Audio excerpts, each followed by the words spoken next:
Alright, so we are back on this monster. Ed actually has this thing put together. Now, I did not videotape all of this just because who wants to watch us put it together? I don't know. When this thing comes off the frame rack, we're going to have to work that, and then we still have it bent right here, so we're going to have to straighten that out. You can go ahead. You can do what you're going to do. Yeah, I just got to put this light bulb in. And then he's getting the molding off, little things. You know, it was loose. You can see where there was no double-sided tape here where dirt's got behind it.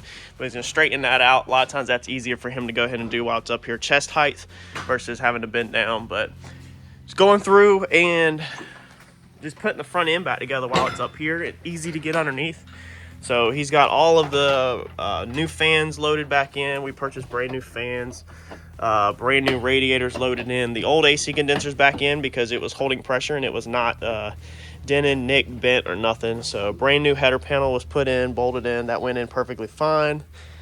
Besides that, it's pretty straightforward. There hasn't been anything fancy going on. All the edges of the fenders, if you remember, we went over how they were rolled out. So you can see now how they are back up straight at a 90. Seth actually straightened them all out. Seth fit all the fenders in the hood, and then Eddie actually come behind him and straightened everything out. Basically, he did the final fitment. But all that stuff is back. And for to straighten these fenders out, all you do is, I didn't capture video, but Seth actually just held them in pretty much in your lap, sit in a chair, and just literally manhandle them. I mean, you don't really beat on them or bend on them or nothing.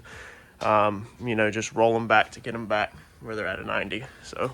Also, this bumper is coming back off for all the grills and fog lights to be installed. It's really just on them to get mocked up right now because we just have to straighten up all the hood, bodywork, all that, and then we'll paint it, take it back off, load all the grills, fog lights, emblems on there, and then we'll put it together for the final.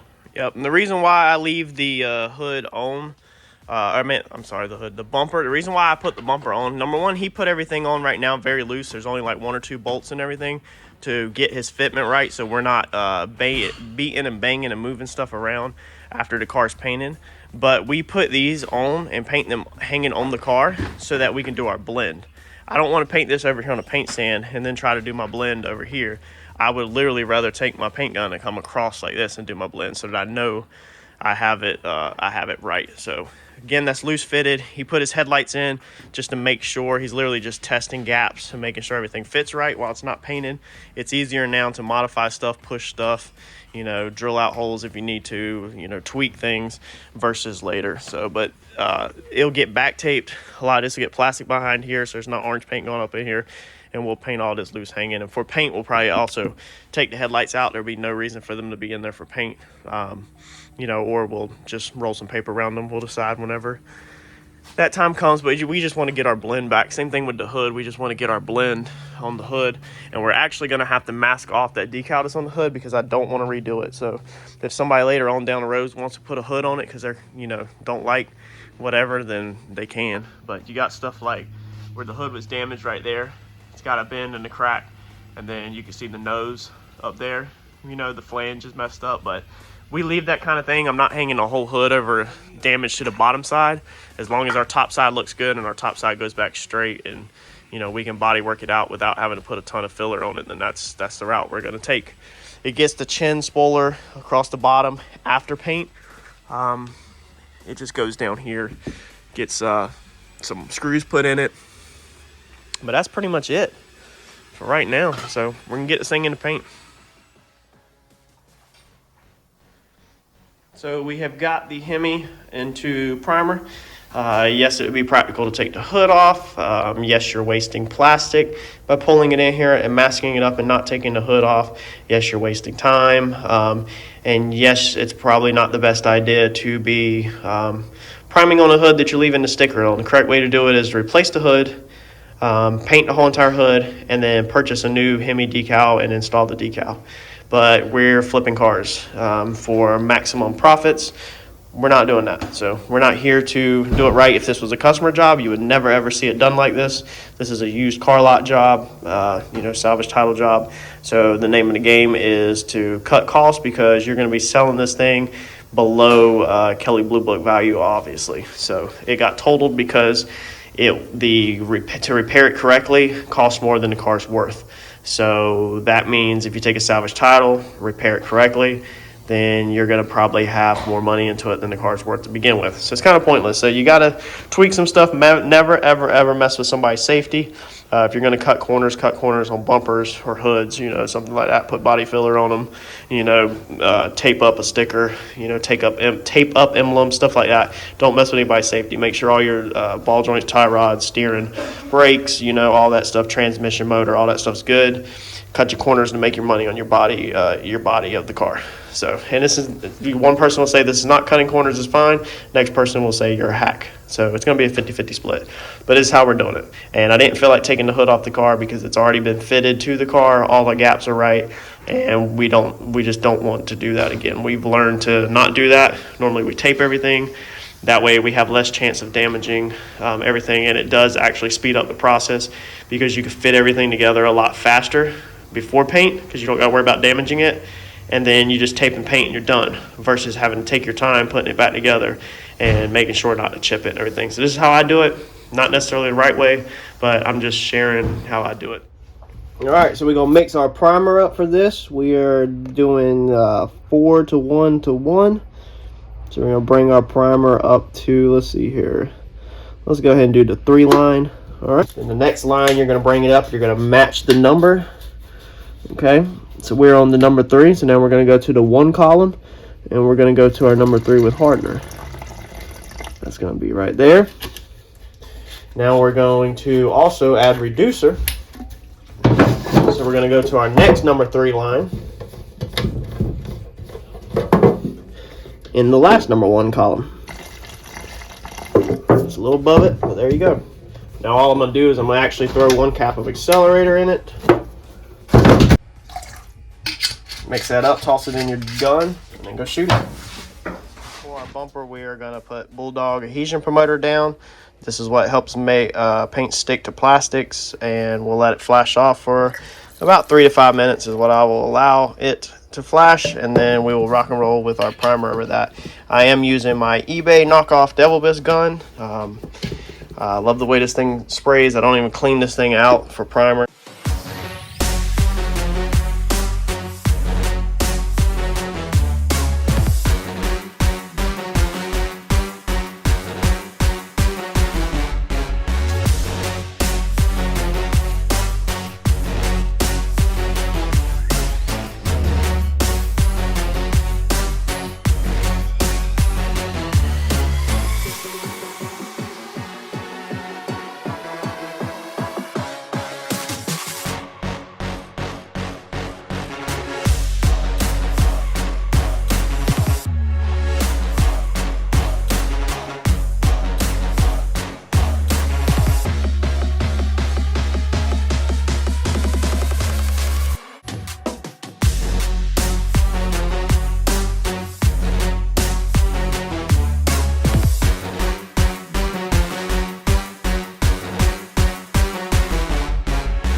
So painting the Charger. So we have laid a red vac seal.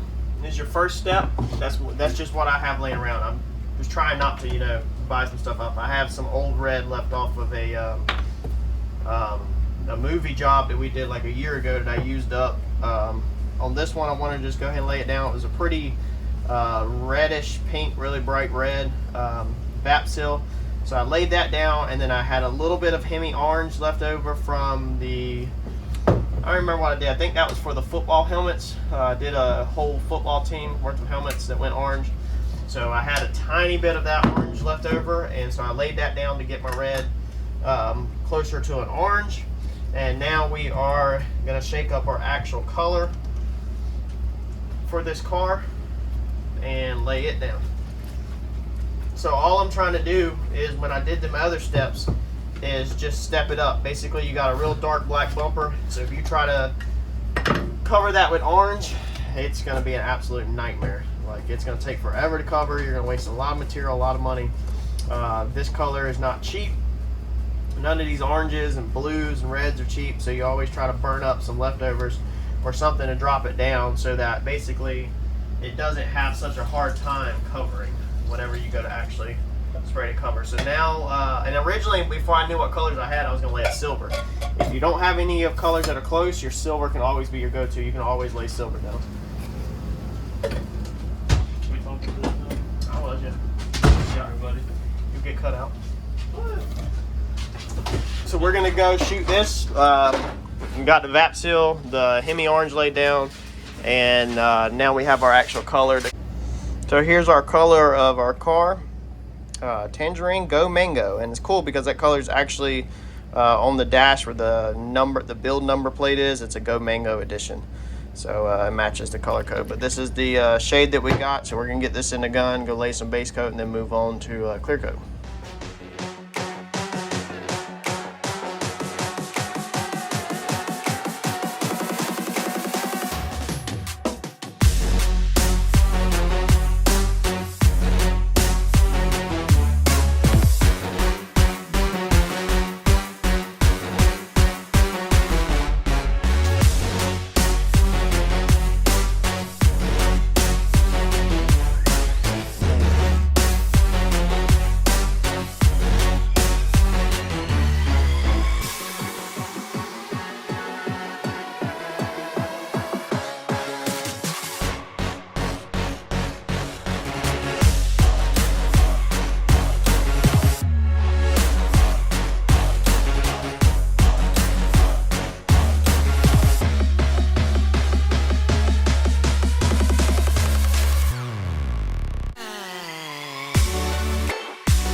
I need to see how to mix the clear coat up.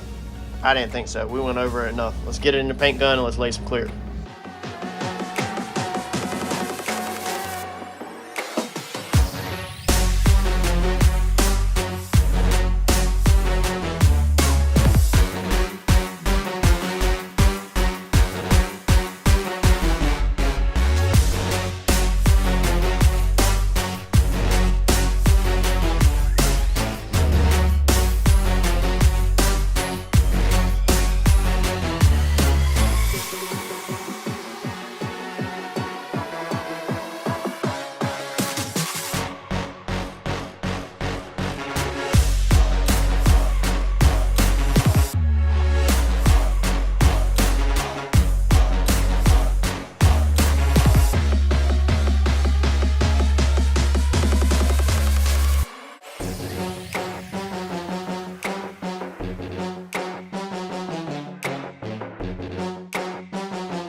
Alright, so there we go. We got the front of the Hemi sprayed out, and I know y'all seen that we taped the sticker, and that is going to be a major problem for some people.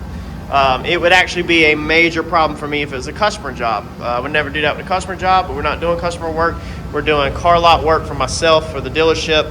If you do everything correctly 100%, it's not gonna go in your favor. Like I said, a bumper has to come back off. We did just go ahead and tape it. We've actually been in an extremely big hurry today. We ran one through paint the Zephyr that we did the bumper repair on. Pulled it out while it was still tacky wet. It's in the bay now, literally getting detailed while the paint, the clear coat is still curing. This one was literally just sprayed, and I'm about to start untaping it. This one's getting pulled out wet too, where it's still tacky. Like if you touched it right now, your fingers would get sticky. It is starting to knock off, where it's starting to, you know, harden up a little bit, but they're still sticky to the touch. And I've got to get all of this crap out of here because I have to get Randy's Fox body stuff sprayed, and I need about an hour to spray that stuff. So we're working on a little after 3 o'clock right now, and this crap has to go. This is dealer work. It doesn't really matter, you know, if it gets little flaws in it, but the parts that have to go have to come in. So this one is going to get out of here, and we're going to get Randy's parts loaded in. So there's our Charger, all done. I know I really messed up and didn't film a ton on putting this thing together and like the paint process and everything, but I figured since y'all watched the frame pull on it and you've seen how the frame pull went, that I would show you how everything come out when it was all the way back together, being that you are invested a little bit of time into it. I'll do the same thing with the Mustang video, but yeah, I mean, she turned out great. The interior cleaned up amazing. So I mean, the seats are nice leather and suede. So it's a nice car for somebody peppy. It's got a little bit of get up and go. RT Daytona Go Mango edition. So I like flipping these, like I said in the first video. So it should sell quick. I'm really excited about doing the Mustang. But yeah, so all of our for hood that we repaired, all of our body gaps look pretty good. You know, all of our body lines look good. Around the edges all look good. Because like I said, this hood was repaired, and it's not perfect. But you know, and then y'all remember how bad we pulled this frame over. If you didn't, go watch the frame pulling video of how much, and it's not really a frame, I shouldn't keep using the word frame, it's a unibody.